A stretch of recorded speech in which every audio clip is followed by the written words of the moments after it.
Okay, so let's look at this and let's say, well, okay, what I'm really interested in is the equation of the tangent line. Equation of the tangent. That's what we're interested in over here. So what exactly is a tangent? Well, a tangent is just simply a line that cuts a circle at one point, right? If you are doing calculus, I'd give you a lot more specific definition of a tangent. But for now, I think when we're dealing with circles, it's sufficient to say it is a line that touches a circle at a single point. Oops. It needs to be an ellipse or a circle. There we go. There's my circle. So if I want to actually set up a line, I'm going to take a blue line, and then that's not a line.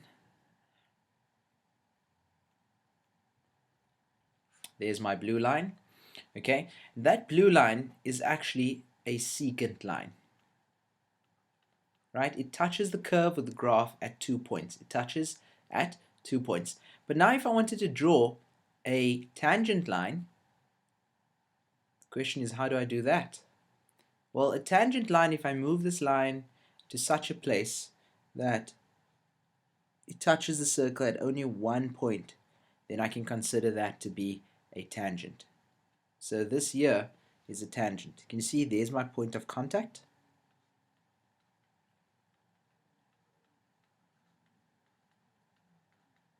Okay, point of contact. So it only touches at that single point. Now this particular point of contact that we find over here, that point of contact that you see over there, right? This is, if I call this line y, right, then we can say y, the line y is tangential to the circle at, call that point A, at A, right? So that's what I mean, it's a tangent at that point A. Now, what is an axiom? We need to talk about a specific axiom that I'm going to give you an introduction to, and the axiom is as follows. There's an axiom that talks about the tangent line and the radius. So if we take a line from the center of the circle, call that my center, and I were to draw a line, and let's make the line green, and I draw it from there to there. Now you already know what that green line is. That green line is the radius. Now if I take the radius and I have a tangent, there's something special about how a radius and a tangent meet if it goes to the same point of contact, right? They meet at a right angle. They meet at a right angle. So that's very important. We can say that the gradient, the radius, is perpendicular to the tangent.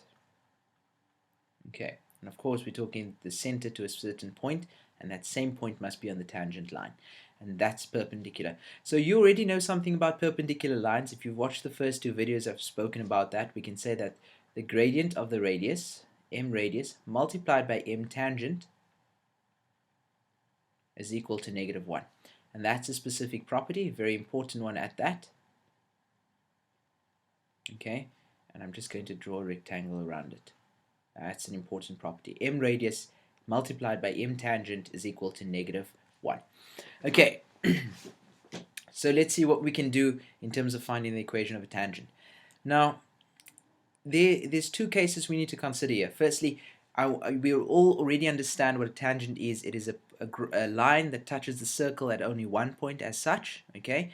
And you know, it's also parallel to the curve, but I'm not going to go into that right now. And then secondly, the radius is always perpendicular to the tangent at that specific point.